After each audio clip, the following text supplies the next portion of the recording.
Dear reader, dear viewer, dear friend, after 380 days of travel time, I've made it.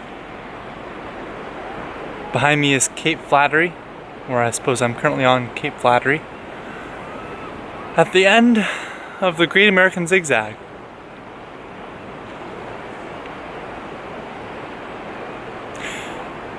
It has been 14 months since I set off on this journey. I've written over 200,000 words. With a daily blog, I've been to hundreds of ice cream shops. I've met countless people, gone to church, synagogue, mosque, eaten burgers and fries and hot dogs, drank so much craft beer, laughed and cried, and really experienced the full range of human emotion on this trip.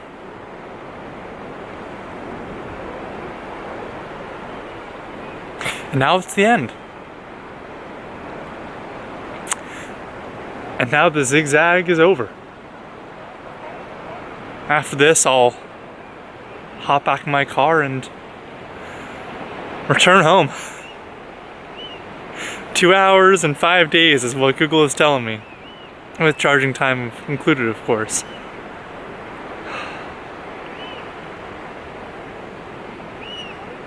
It's strange. I've gotten so used to this lifestyle on the road that I know I'll be okay returning home and returning to a solid place, but it's been so long. 14 months can go by in the blink of an eye, or it can be a lifetime. And it's been both for me.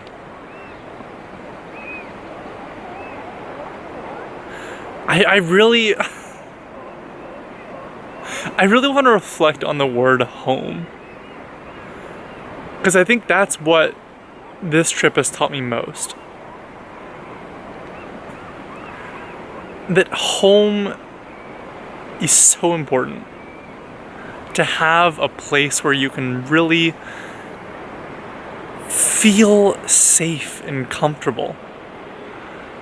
And there are so many things that we take for granted in having a stable place. There are so many people that don't have it and will know and will feel the sense of being lost. I think I found a home on the road. And while I wander, I am not lost. And when I return, I won't be lost either.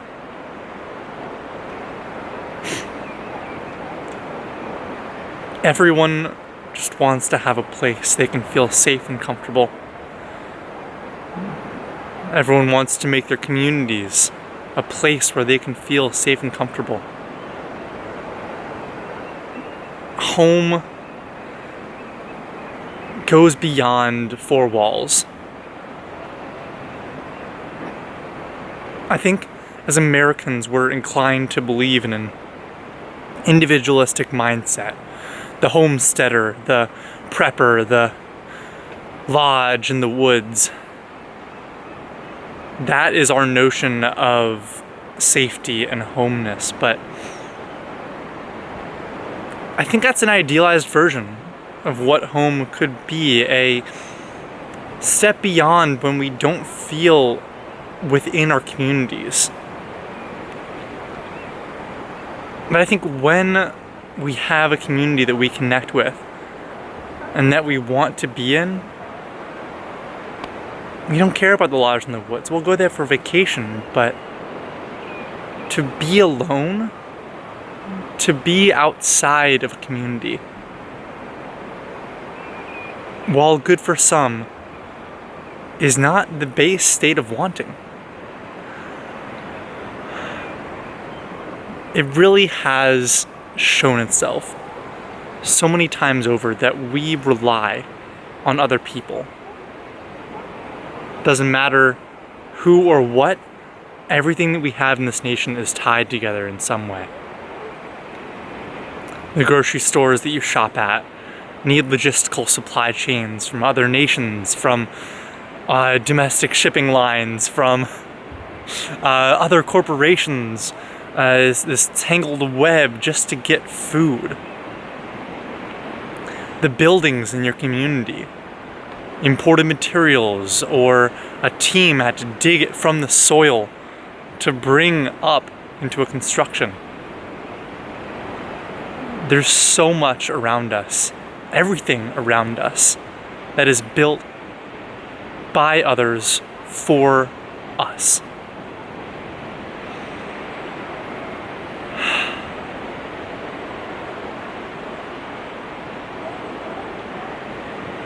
For so long, I existed uncertain. I didn't know really what I wanted to do other than I wanted to do good. And a part of the Zig-Zag, the Great American Zig-Zag, this 14-month absurd adventure, has taught me how much I want to contribute to the whole, to the American dream, to the project that we all love and live in. We may not all love it, but we all do live in it. My American viewers, at least.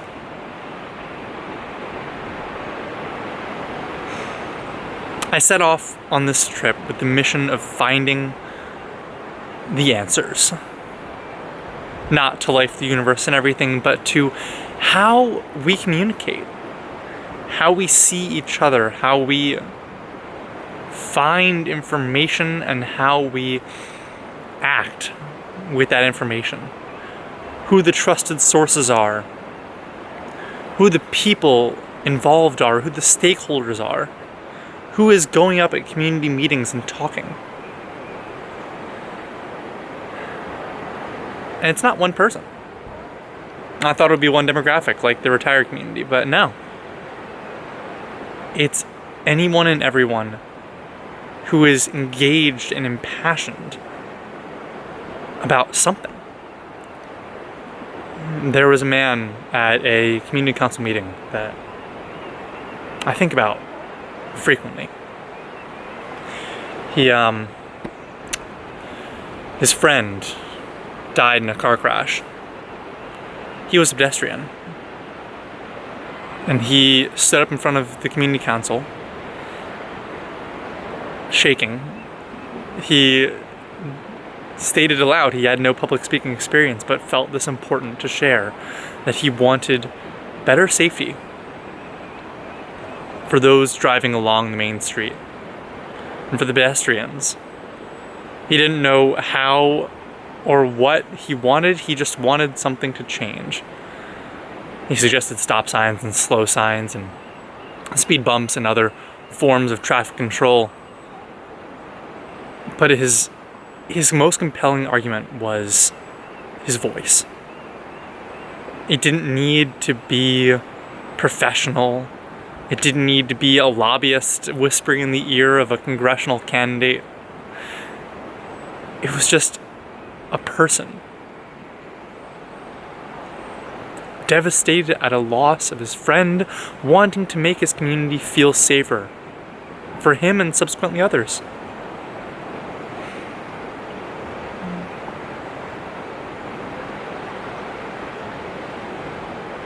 I think about that community a lot. I hope they got their traffic implemented, though the gears of democracy spin slowly.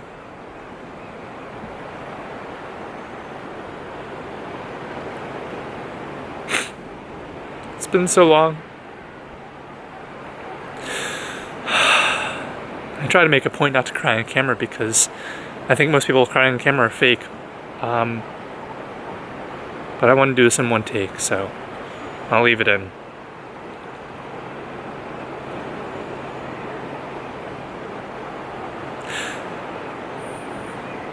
I didn't like our country before I started this journey. I lived in DC and I saw the corruption and the politicking and just all the crap that happens in a repressed city like that, and I couldn't see the greater picture. I couldn't engage and experience what it was like to be someone who just lived in America.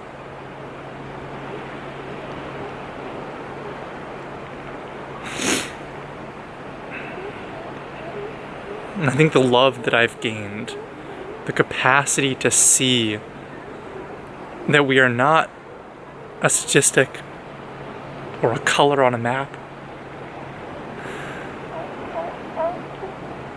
We exist with the information we're given and with the community we want to keep safe. How can I hate anyone when that is all we have?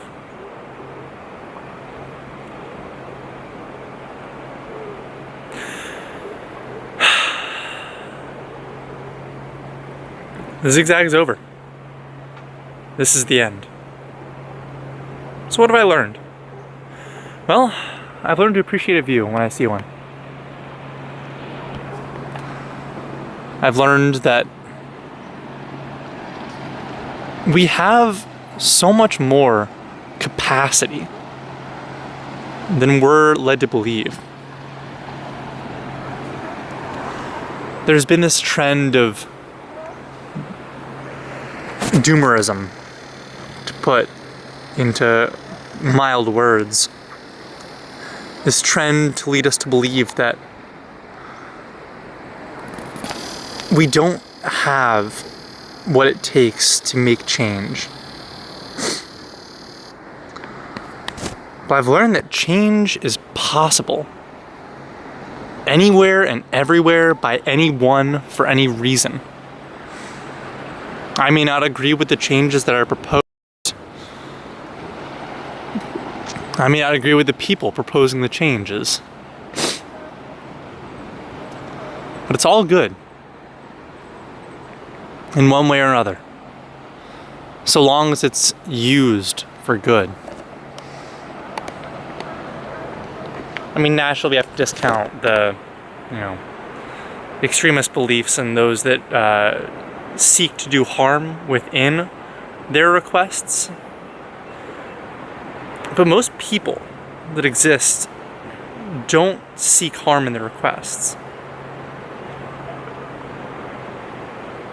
It can seem like that, sure, because we have a culture of lobbyists and lawyers who act out of corporate interest, and corporate interests are not our interests. But those that seek change not to extract value, but to create value, those are the people that I respect beyond all. The changes that I would welcome any day of the week. I think I've learned to see through some of the tactics that people will use to obfuscate and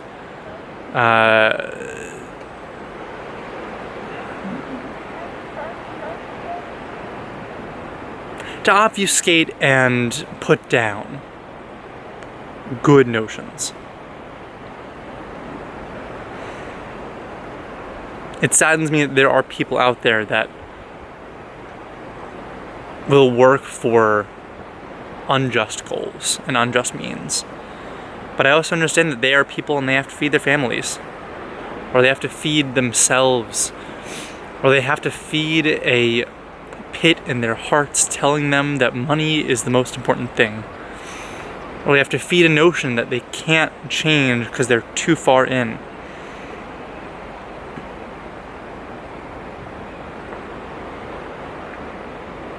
I've learned that I want to reach out to those people beyond my professional career, which I intend to target towards sustainable energy and climate goals. But personally, I want to reach out to the people that feel disenfranchised, that feel self-aggrandized, that feel above it all. And I don't want to drag them down. I don't want to tell them they're wrong.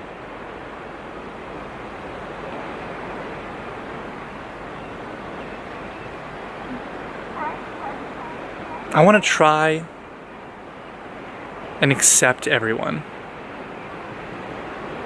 Again, beyond the extremist mindset. There are other people for that.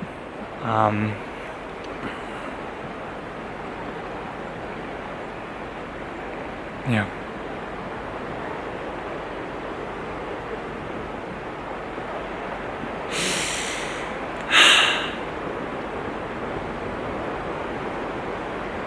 We have so much beauty in this nation.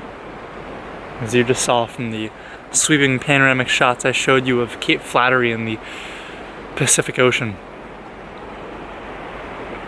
It's actually a bit strange watching the sun rise behind the ocean. I'm very used to the sun setting over the ocean as an East Coast man.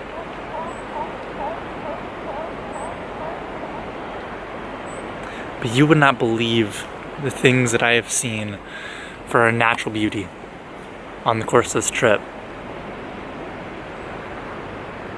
I've taken thousands of pictures. I think we're up to 6,000 photos over, 14 months, but I can see with vivid clarity the bayou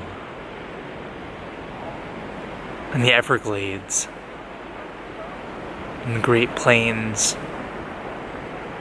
and the grasslands and the mountains and the Appalachia and the desert and the Sierras and the Cascades and the Rockies and the everything that New England has to offer. Oh my God. Niagara Falls.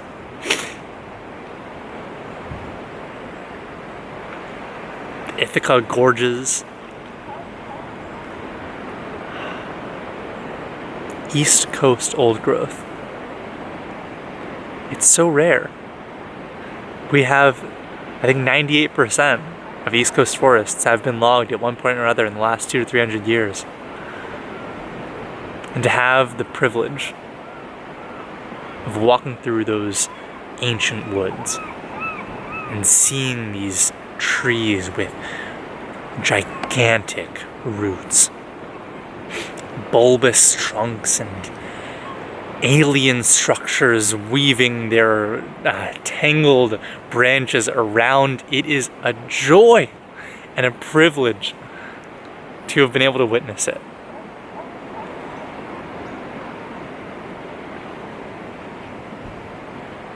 I'd never seen a moss carpet before until yesterday. I'd never seen the Great Plains until a couple months ago. I'd never gotten close enough to a buffalo to see the matted fur on its mane and to feel the presence of fear that it evoked in me. Those things are massive, by the way. Oh my God.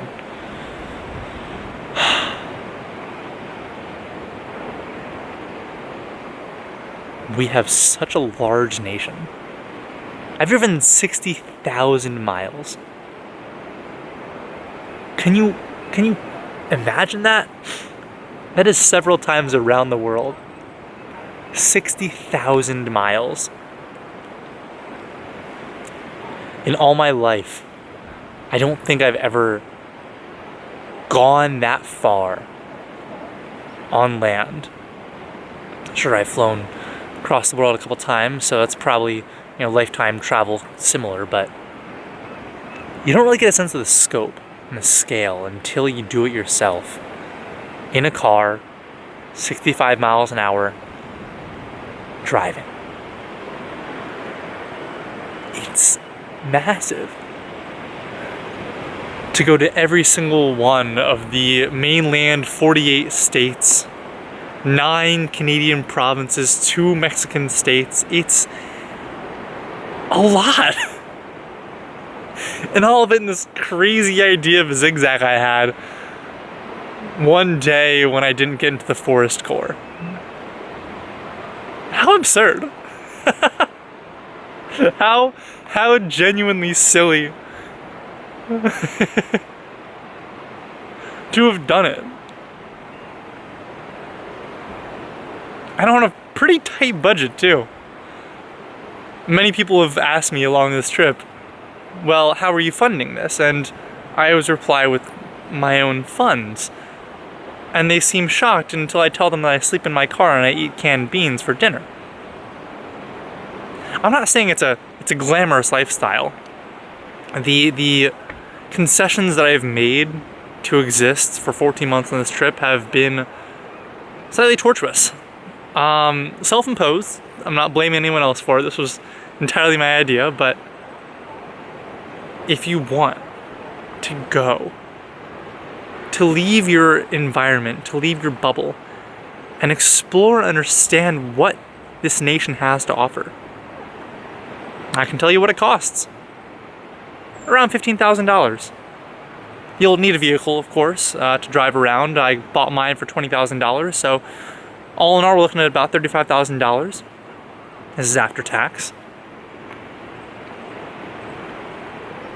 Which is a large sum, right? That is down payment for a home style money. That is not, you know, something that a lot of my peers have access to, but I have met so many people that think they can't because of some constraint or another, and I want to tell you that you can.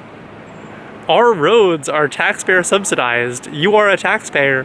We all have access to these roads. A national parks pass for one entire year, and I have been to dozens of national parks, practically every one that I can go to, is $80. We have national forests, national recreation sites, national land. We have so much that we have access to. If you have the time, and if you have the desire, and if you have the money. I am so extremely grateful to have those things.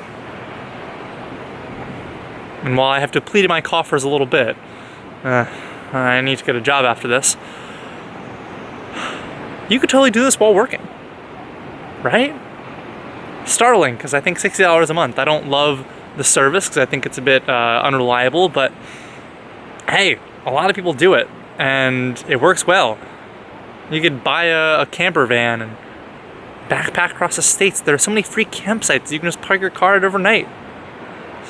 So many Walmarts, so many hotels, so many national recreation areas and forests.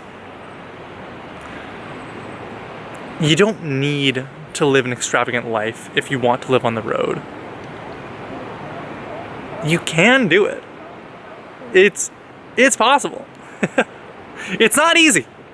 It's not easy. This has been some of the most stressful experiences of my life.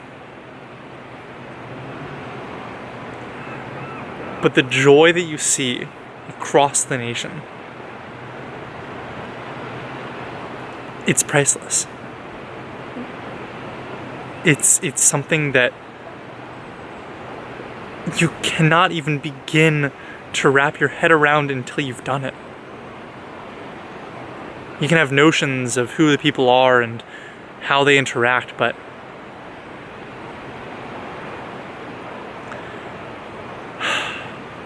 it's so joyful to be with the people.